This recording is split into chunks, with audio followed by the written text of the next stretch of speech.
nuestra. Dios te salve, a ti llamamos los desterrados hijos de Eva. A ti suspiramos, gimiendo y llorando en este valle de lágrimas.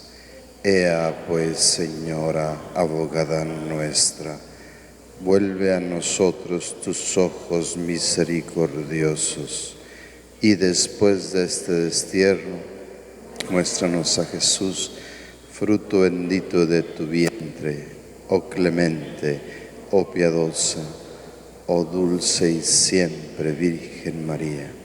Ruega por nosotros, Santa Madre de Dios, para que seamos dignos de alcanzar las divinas gracias y promesas de nuestro Señor Jesucristo. Amén. María siempre Virgen, en el nombre del Padre, y del Hijo, y del Espíritu Santo. Por favor.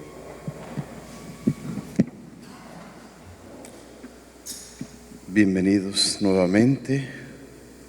Gusto de ver aquí a las hermanas. Gusto de tener aquí también a la hermana Connie en esta noche con nosotros. Los alumnos disciplinados, caballeros de San Miguel Arcángel, que nos han acompañado en todo el itinerario, han perseverado. Felicidades, caballeros. Un doble mérito para ustedes que han estado aquí con nosotros cada 15 días.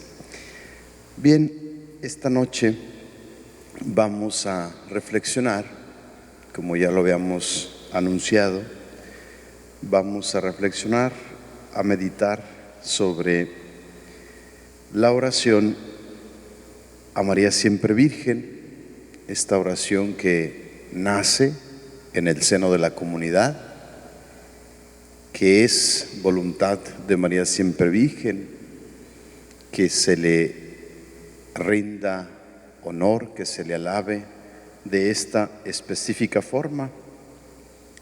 Y entonces es por eso que en esta noche queremos de manera especial meditar en esta preciosa oración.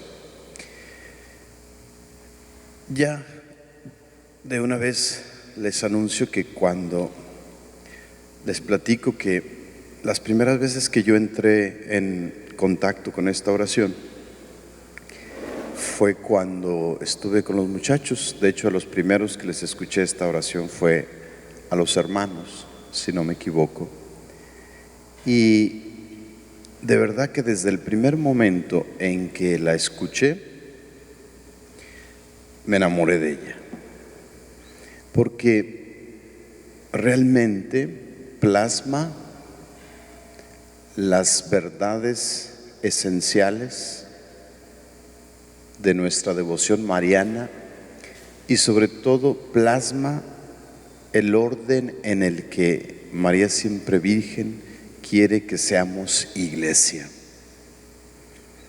Entonces, les puedo decir que doctrinalmente la oración a María siempre Virgen es pura, es limpia. La oración como tal es una oración perfecta. Y es una oración sobre todo que plasma la voluntad de Dios en los tiempos modernos, como lo anunció así el Concilio Vaticano II, del que ya en otros momentos hemos hablado. Y entonces prácticamente podemos decir que la oración de María siempre Virgen tiene dos partes: el momento dogmático y doctrinal, la parte dogmática y doctrinal, y luego la parte eclesial, y al final cerrando con esta forma específica en la que María siempre Virgen quiere que cada miembro de la comunidad apostólica de María siempre Virgen sea iglesia de forma concreta y específica. Entonces podemos hablar muy bien de una parte dogmática, de una parte eclesiológica y luego la conclusión de la súplica y de la forma en cómo cada miembro de la comunidad ha de hacer iglesia en el mundo de hoy. Vamos a irnos por partes y antes de comenzar a analizar cada parte, yo quisiera decirles primero por qué esta oración responde verdaderamente a las exigencias de los tiempos modernos. Miren, una de las preocupaciones del Concilio Vaticano II, de cuando los obispos se reunieron en Roma para reflexionar sobre la situación de la Iglesia, y cuando vino toda esta revolución, todas estas reformas a la liturgia, a las vestiduras de los padres, a las misas en las lenguas y dejando de celebrar las misas en latín, todo esto es fruto de aquella grande reforma. Y también se habló en todas estas cosas de las que hablaron los santos padres, los obispos reunidos en el concilio, también se habló de la devoción a la Santísima Virgen María. También el concilio, sobre todo en la Lumen Gentium, quiso dejar en claro quién era la Santísima Virgen María para la Iglesia, según los padres, según los obispos reunidos en el concilio allá en Roma. Y entre las tantas cosas bellas que dijo el Concilio Vaticano II sobre la Santísima Virgen María, también hizo dos recomendaciones importantes. La primera recomendación importante que hizo fue que a la Santísima Virgen María no solamente le debíamos rendir culto, no solamente la debíamos honrar y venerar, sino que a la Santísima Virgen la habríamos de conocer.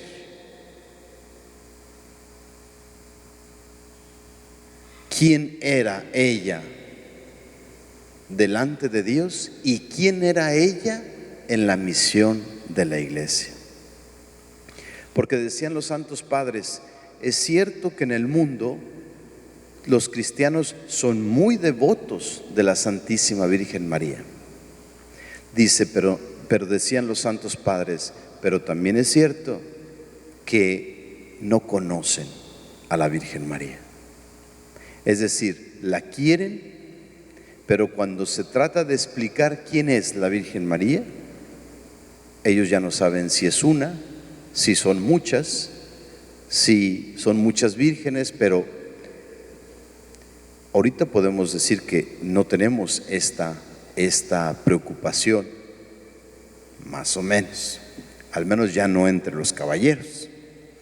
Pero realmente todavía a los años 60 el pueblo de Dios era muy religioso, pero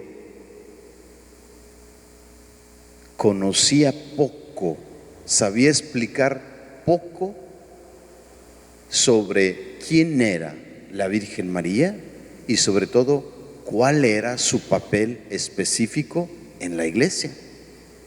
De hecho, todavía, fíjense, todavía hay protestantes que llegan a las casas de nuestras familias y les dicen, los acusan de adorar a la Santísima Virgen María. Y entonces ellos caen en el juego. Dicen, ay, pues sí es cierto, nosotros adoramos a la Virgen María y eso está mal. Y nosotros nos podríamos incluso decir, pero ¿cómo? Todavía hay gente en la iglesia que no sabe distinguir entre la veneración y la adoración, todavía lo hay. Y entonces, eso es en el 2024, pero en los años 40, en los años 50, podemos reconocer que había una fuerte y grande devoción a los santos, a las reliquias, a las imágenes de la Santísima Virgen María. Sin embargo, los cristianos sabían explicar poco, sabían decir poco del contenido doctrinal que sustentaba su devoción a la Santísima Virgen María. Entonces, el Santo Concilio dijo que la Iglesia se proponga con nuevos métodos, nuevas formas a explicar, a promover y sobre todo a adoctrinar, a dar a conocer quién es la Virgen María. De tal manera que los mismos cristianos sepan explicar por qué son devotos de una imagen mariana o de una devoción mariana o de otra. Que los cristianos sepan explicar esto. Hay que adoctrinar, hay que formar a los cristianos para que ellos no solamente sean devotos, sino que sean devotos que sepan explicar el origen de su devoción. Esta es una de los propósitos que se hizo el concilio. El segundo propósito se trata de esto, siempre Lumen Gentium. Lumen Gentium se propuso estar muy atento. Los santos padres dijeron, hay que estar muy atentos a las nuevas devociones marianas. Sabemos que la Santísima Virgen María, fíjense, eso fue en 1959, 1960. Sabemos que en los últimos tiempos, quien ha tenido un lugar y una misión importante en la difusión del Evangelio ha sido la Santísima Virgen María. Es ella que por voluntad de Dios en los últimos tiempos, sobre todo en el siglo XIX y en el siglo XX, es ella la que estará sosteniendo principalmente la labor de la Iglesia en su misión de anunciar el Evangelio.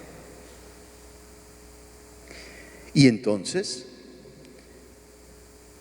es así como realmente vemos, sobre todo en el siglo XIX y en el siglo XX, vimos y podemos ver aún cómo realmente en muchas circunstancias quien ha prevenido, quien ha, por así decirlo, salvado a la Iglesia, al pueblo de Dios, de tantas circunstancias difíciles en el mundo, es la Santísima Virgen María.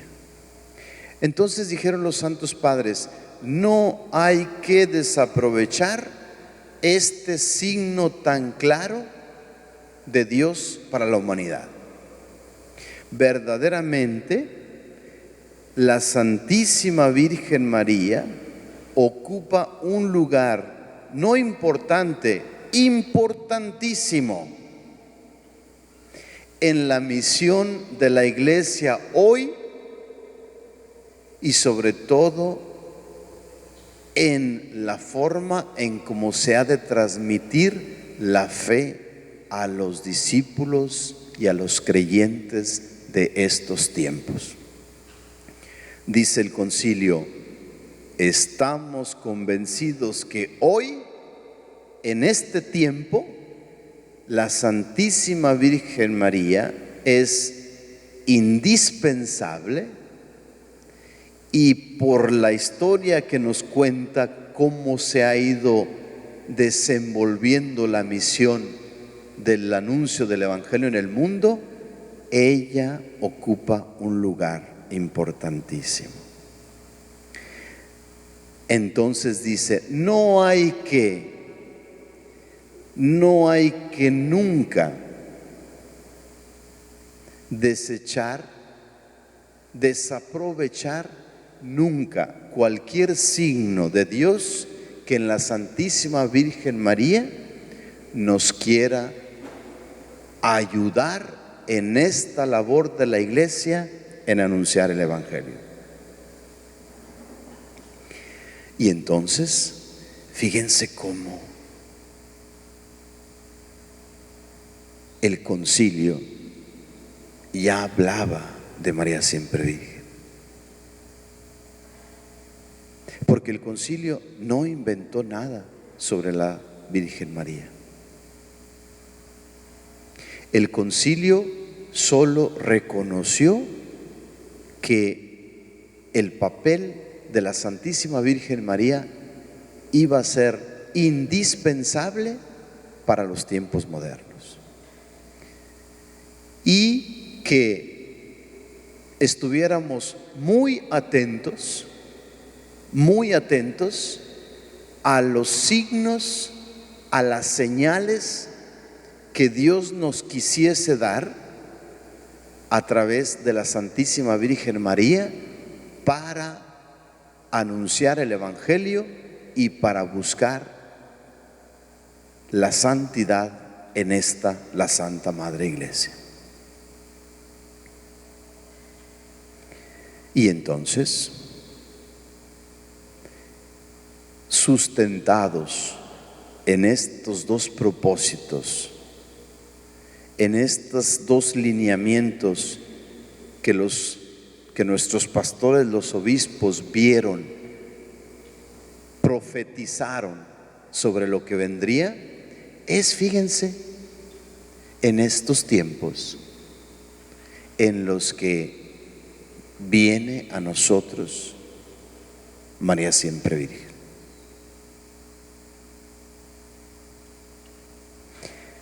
Fíjense cómo la Iglesia se ocupó de anunciar la llegada de María siempre Virgen.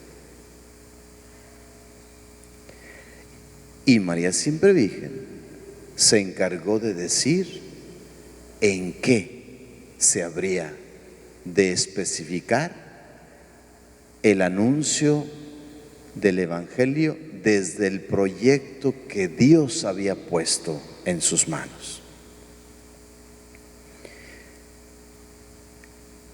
Todo esto hace clic de una manera perfecta.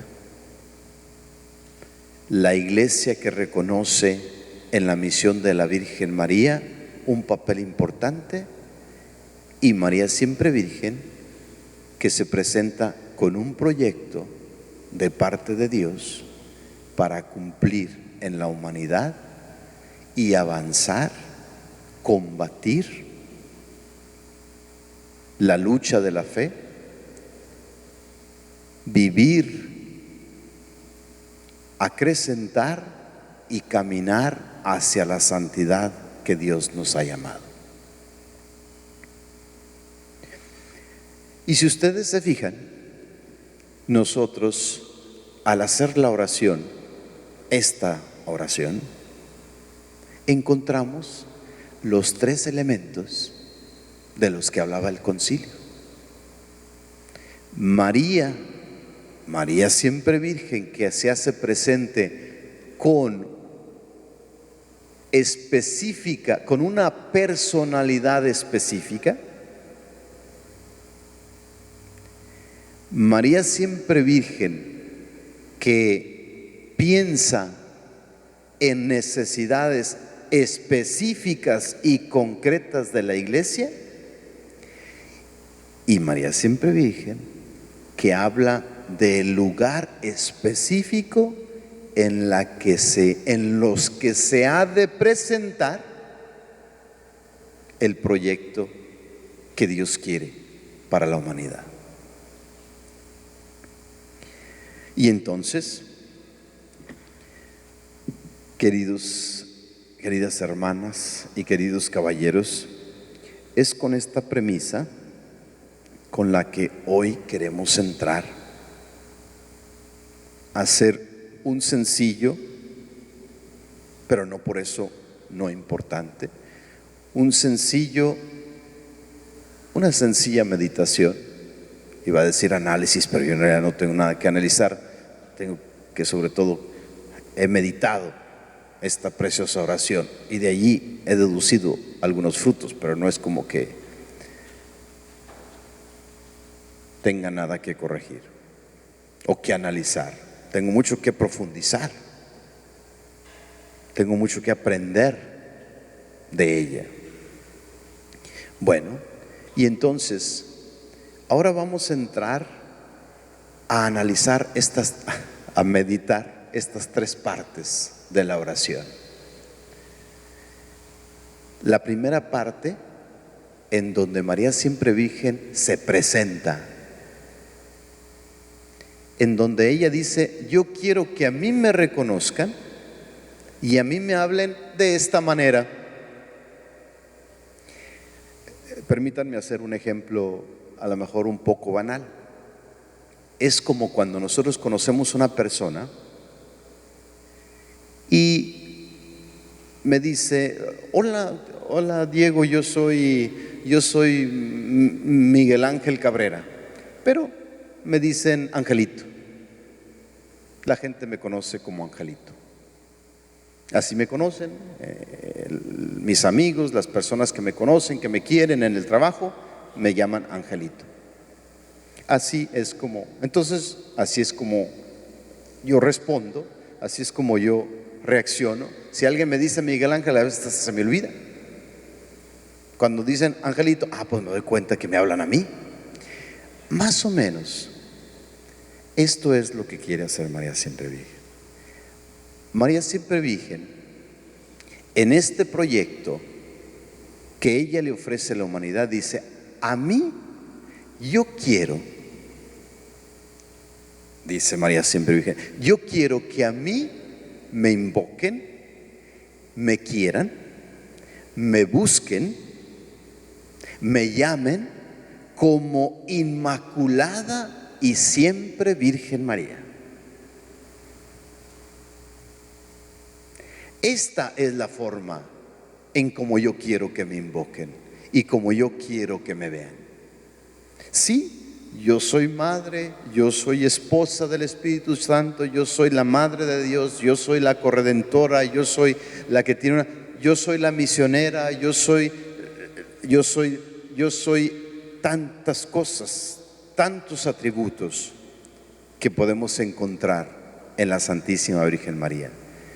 Pero ella dice: cuando a mí se refieran y cuando a mí me busquen, llámenme sobre todo, invóquenme sobre todo como Inmaculada y Siempre Virgen María. Entonces, estos dos conceptos son los que ponen el fundamento de la personalidad de María Siempre Virgen. Porque es así como ella quiere que le rindamos culto. Porque luego dice la oración: te amamos.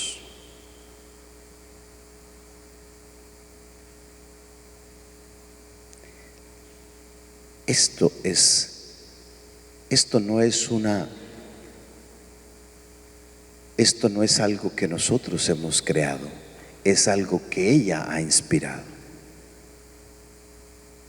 Esto es lo que ella quiere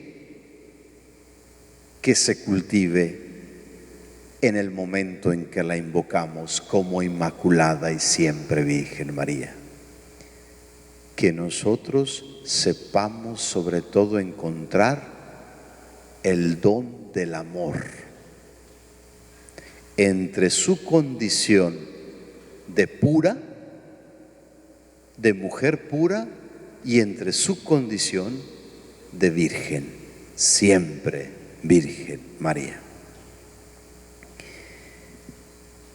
Y luego, fíjense, viene de repente viene una alabanza, viene un canto, viene una exultación.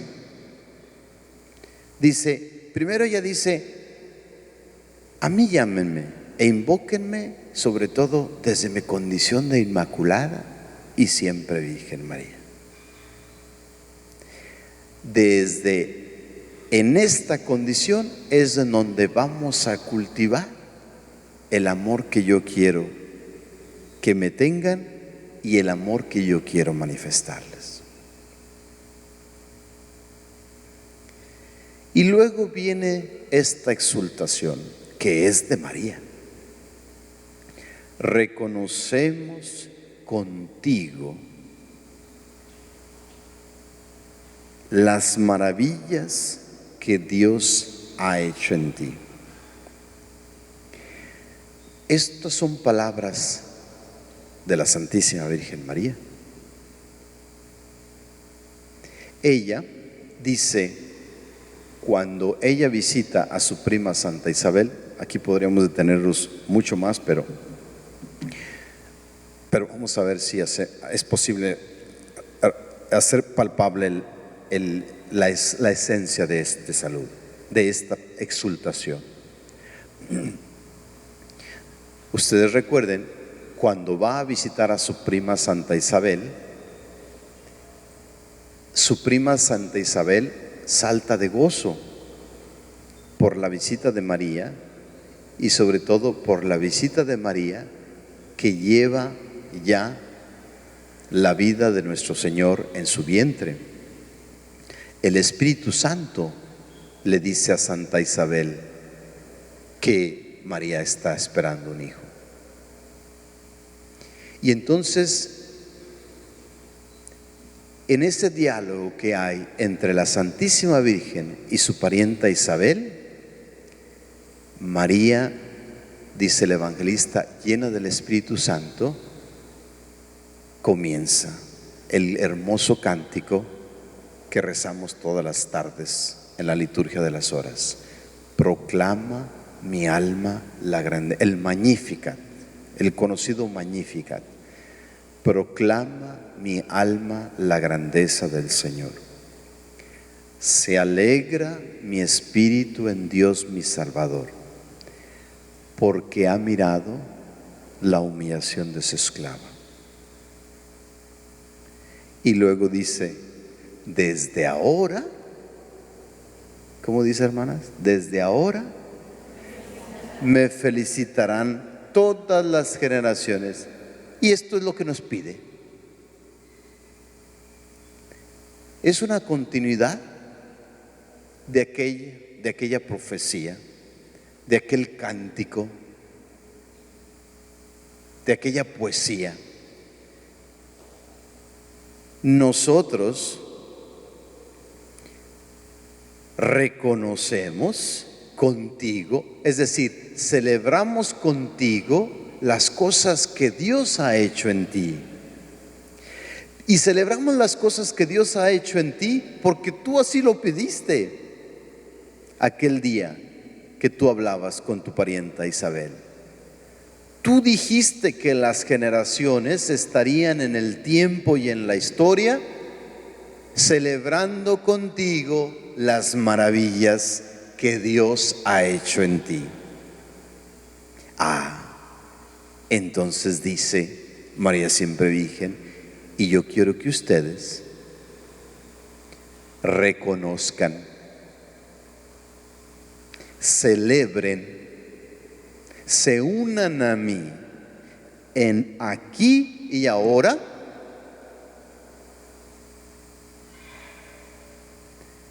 proclamando, anunciando lo que Dios ha hecho en mí. Pero sobre todo, exultando de gozo por lo que Dios ha hecho en mí.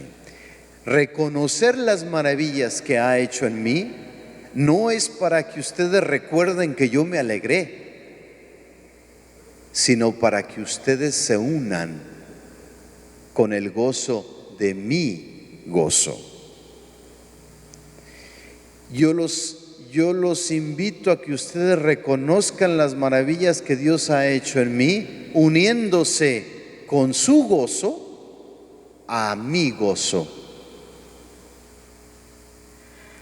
Y es así como ustedes reconocerán las maravillas que Dios ha hecho en mí.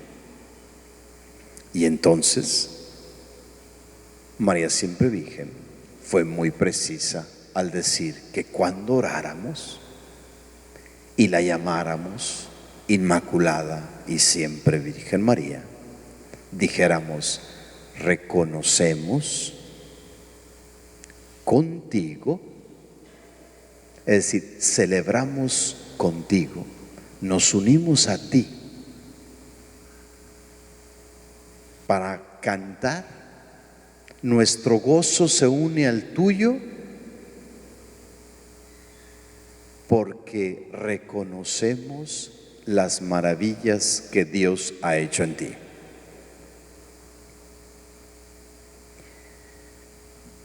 ¿Y dónde está el punto culminante de todo esto?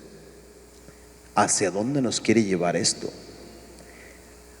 O más bien, ¿hacia dónde nos quiere llevar María Siempre Virgen? Pues lo dice enseguida. Este gozo con el que nos unimos a ti es sobre todo para proclamar tu triunfo sobre el mal. ¿Por qué? Porque nuestro gozo que se une al tuyo no es por cualquier cosa, es por la victoria. Nosotros ya ganamos. Nosotros no somos perdedores. Nosotros ya ganamos. Este es nuestro gozo.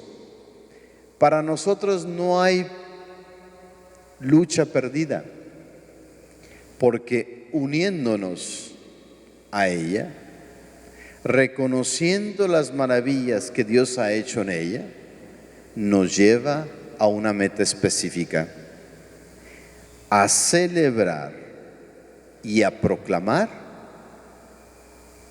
su triunfo sobre el mal.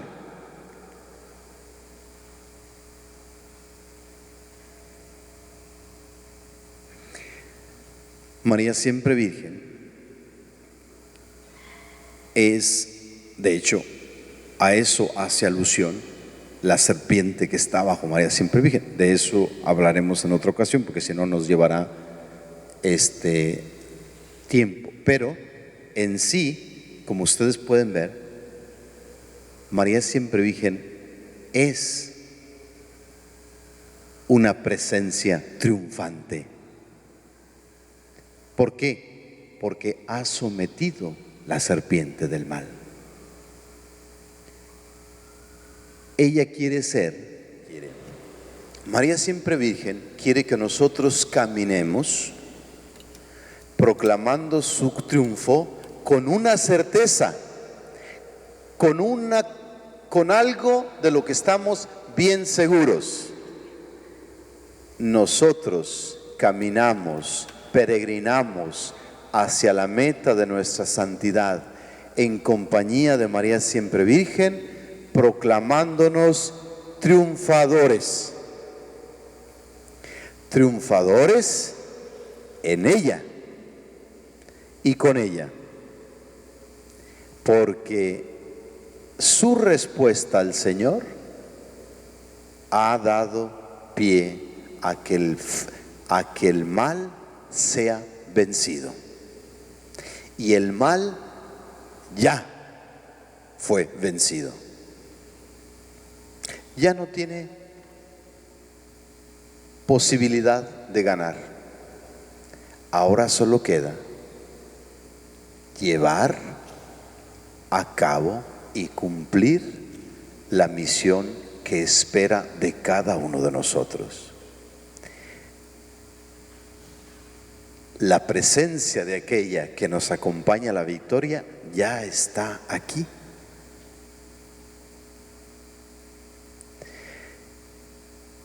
Y no tenemos por qué tener miedo en nuestras batallas. No tenemos por qué dudar de nuestro crecimiento. No tenemos por qué dudar de nuestra conversión. No tenemos por qué dudar de que llegaremos a la meta que Dios nos ha llamado. No tenemos por qué dudar. No hay nada que temer, porque el triunfo en María Siempre Virgen ya es nuestro.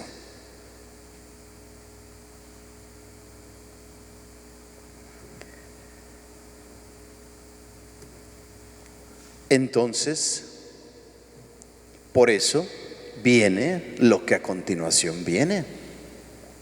Porque ¿qué se necesita para tener confianza en este proyecto? ¿Qué se necesita para asumir que realmente podemos poner nuestra confianza en aquella que nos dice: llámenme Inmaculada, llámenme Siempre Virgen María, y reconozcan conmigo las maravillas que Dios ha hecho en mí, proclamando mi triunfo sobre el mal? Para caminar con esto, ¿qué se necesita? Díganme ustedes. Fe. Y por eso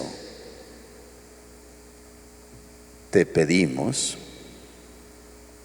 que nos alcances de Dios una fe viva.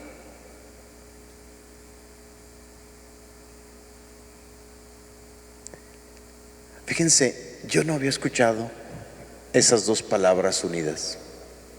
Una fe viva.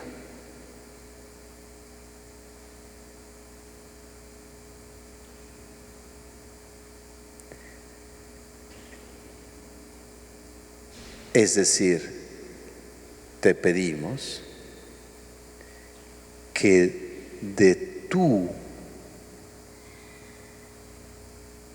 condición de pura y de virgen, tú nos dejes tocar en ti la fe viva que nunca se apagó. Esa es la fe viva que tú compartes. La fe que tú tuviste, la fe que tú tuviste en el proyecto de Dios que en tus manos depositaba, no obstante todo parecía no muy claro.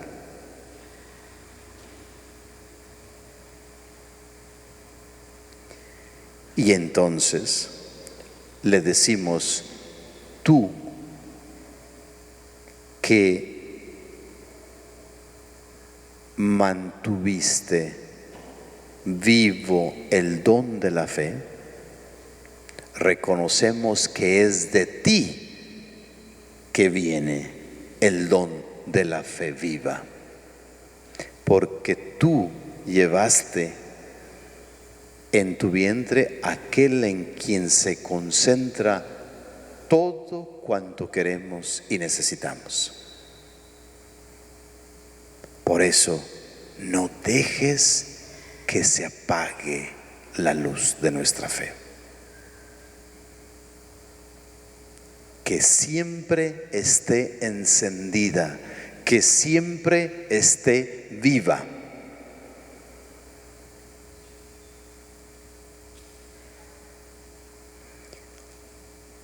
Danos una esperanza cierta.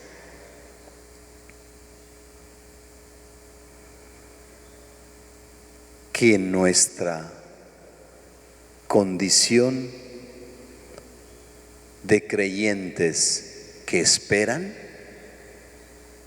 no sea tibia, sea determinada, sea firme, sea segura.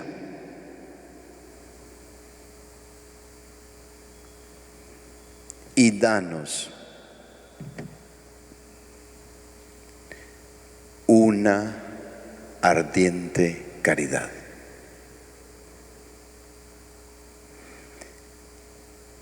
Empújanos que nuestro deseo de compartir lo que tú nos das se queme en nosotros. Tengamos la prisa, la urgencia, que sea como algo que se quema en nosotros y que tenemos necesidad de compartir. Y lo que tenemos necesidad o donde tenemos necesidad de expresar nuestra fe viva y nuestra esperanza cierta es en la urgente caridad. No hay fe y esperanza que no se nutra con la caridad. Y por eso le decimos, danos ardor para la caridad, que sintamos que se nos quema, que arde en nosotros el celo de concretizar el don de la fe y el don de la esperanza que tú nos das, y que lo llevemos a la práctica, que realmente seamos capaces de poner en práctica aquello que tú nos donas.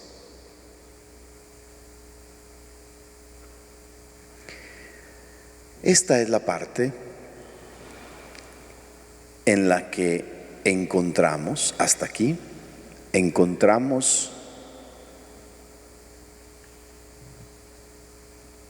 aquello en lo que María siempre Virgen quiere que nos detengamos.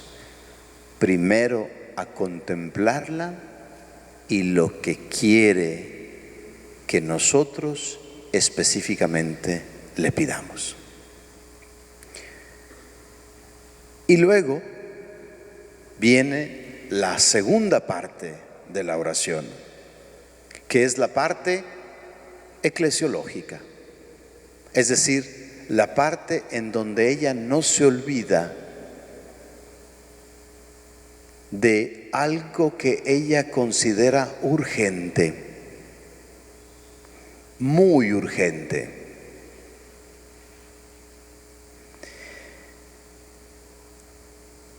Y no me sorprende, porque ella quiere que sobre todo le pidamos, le roguemos, en sí oremos por el Papa, por los obispos y por los sacerdotes.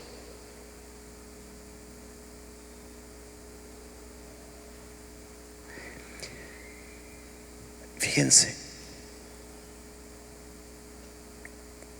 en el propósito de María Siempre Virgen está que a la base de nuestra oración, por quienes primero recordemos ante ella, sea al Papa, a los obispos y a los sacerdotes. Y díganme ustedes si esa no es una necesidad de nuestro tiempo. Simplemente voltemos a ver las vocaciones. ¿Cuánto comienzan a calar las vocaciones? El número de fieles por cada sacerdote cada vez más es más grande.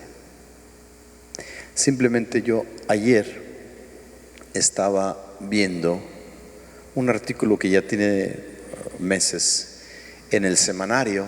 El semanario es el periódico oficial de la Arquidiócesis de Guadalajara. Y fíjense, en el 2014, mientras por cada sacerdote en la Arquidiócesis de Guadalajara, mientras por cada sacerdote le correspondían casi 5,000 fieles por cada sacerdote, al 2024 le corresponden 15,000 fieles a cada sacerdote.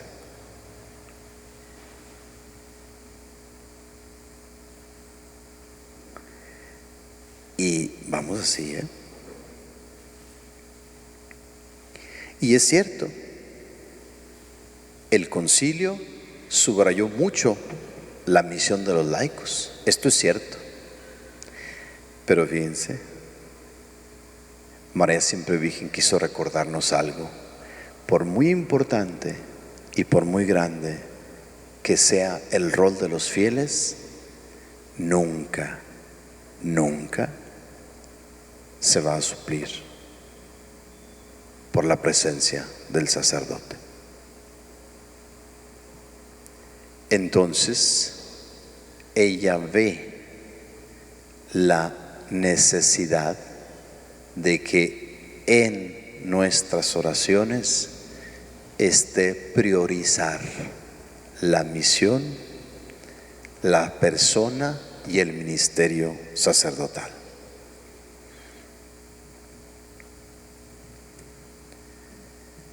Y así, el Papa, fíjense qué hermoso sentido de comunión. El Papa, los obispos, los sacerdotes y todos tus hijos nos mantengamos fieles a nuestro compromiso bautismal. Y fíjense, podía decir, nos mantengamos fieles a la Iglesia, nos mantengamos fieles al Papa, nos mantengamos fieles al magisterio, podría decir eso. Sin embargo, en una sola frase no solo dice eso, dice todo.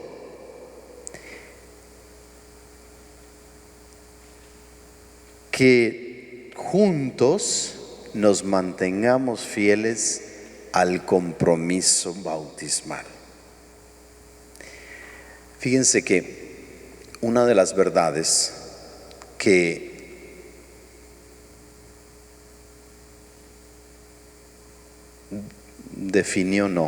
una de las verdades que clarificó el Concilio Vaticano II, dijo esto: todos los fieles, todos, para empezar, todos somos fieles.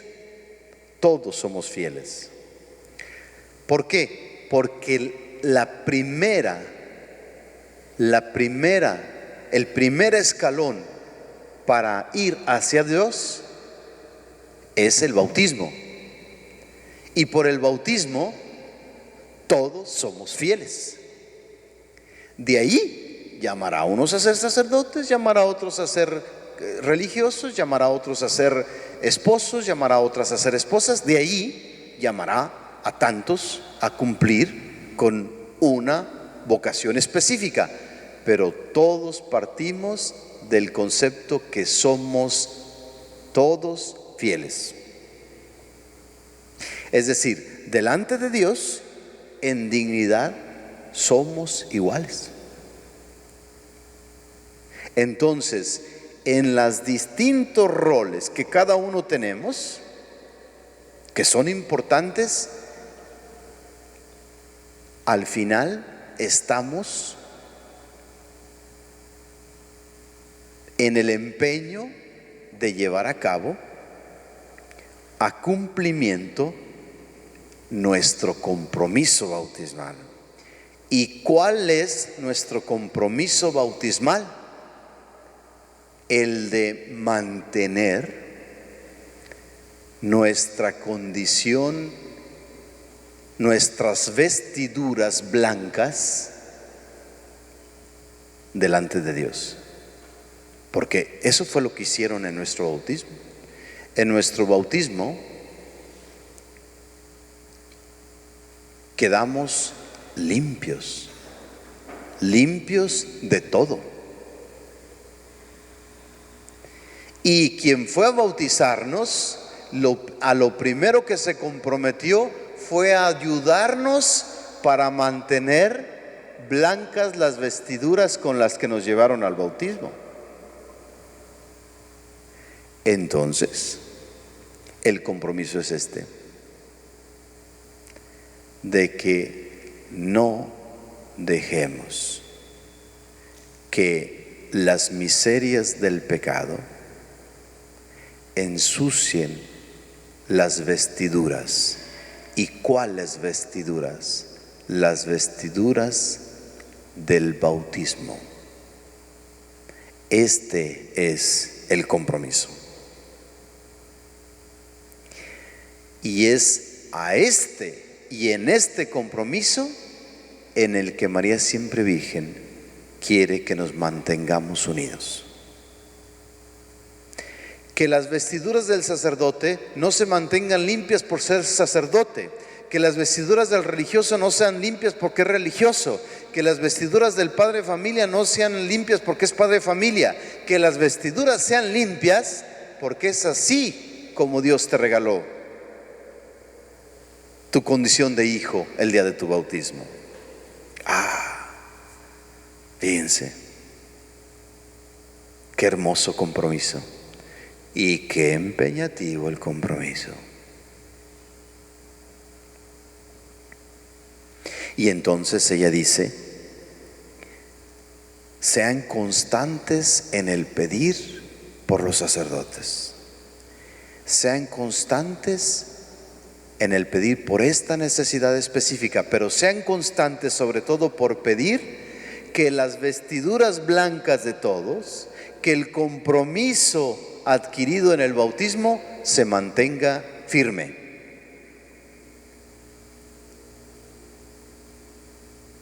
Porque es así como hay que caminar, viviendo en comunión.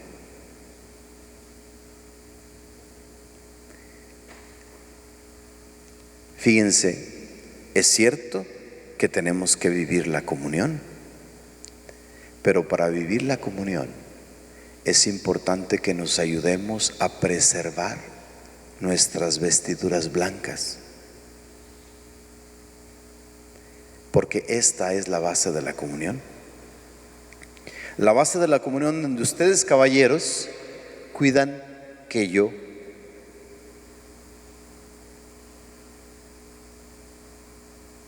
mantenga mis vestiduras y mi compromiso bautismal en pie. Y mi compromiso, mi papel y mi preocupación principal en relación con ustedes desde mi sacerdocio es que ustedes se mantengan firmes en su compromiso de mantener limpio sus vestiduras bautismales. Y así, las hermanas con nosotros, nosotros con las hermanas y ustedes con las hermanas y las hermanas con ustedes.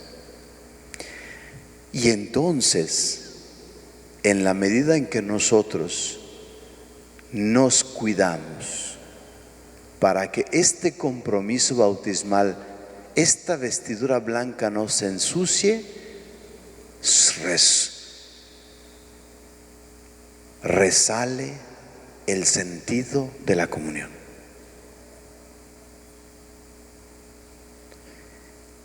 Y resalta el sentido de trabajar unidos por este compromiso.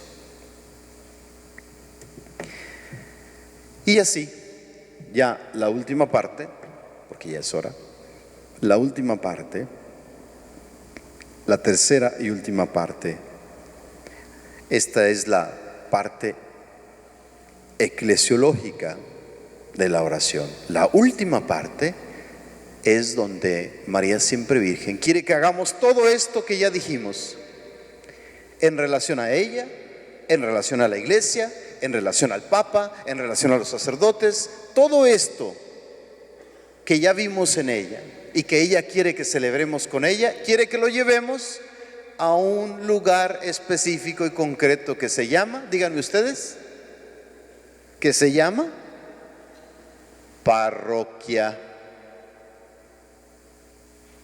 que se llama la parroquia. Es allí donde se concretiza nuestra celebración a ella. Es allí donde se concretiza nuestra proclamación con ella. Es allí donde se concretiza nuestra oración por la iglesia y en la iglesia. Y es ahí donde se concretiza nuestro empeño por ser fieles a nuestro compromiso bautismal. Todo está muy bien planeado. Yo no sé qué estamos esperando. No, sí estamos trabajando. Claro que lo estamos haciendo. Pues hay que hacer más, porque este es el compromiso. Y así, ver coronada nuestra obra. Bueno, su obra. Ver coronada esta obra que desde su virginidad perpetua nos lleva a dar honor y gloria a Dios. Honor y gloria a Dios en toda su naturaleza y en toda su divinidad, la Santísima Trinidad. Amén.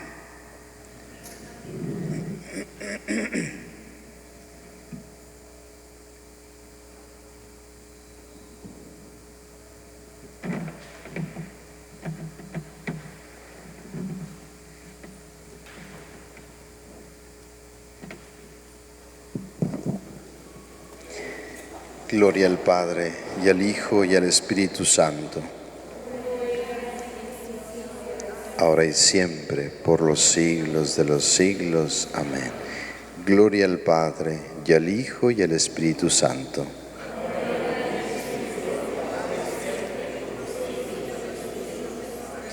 Gloria al Padre, y al Hijo, y al Espíritu Santo.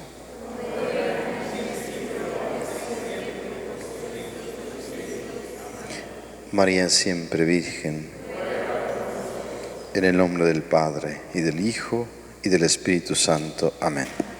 Gracias, buenas noches.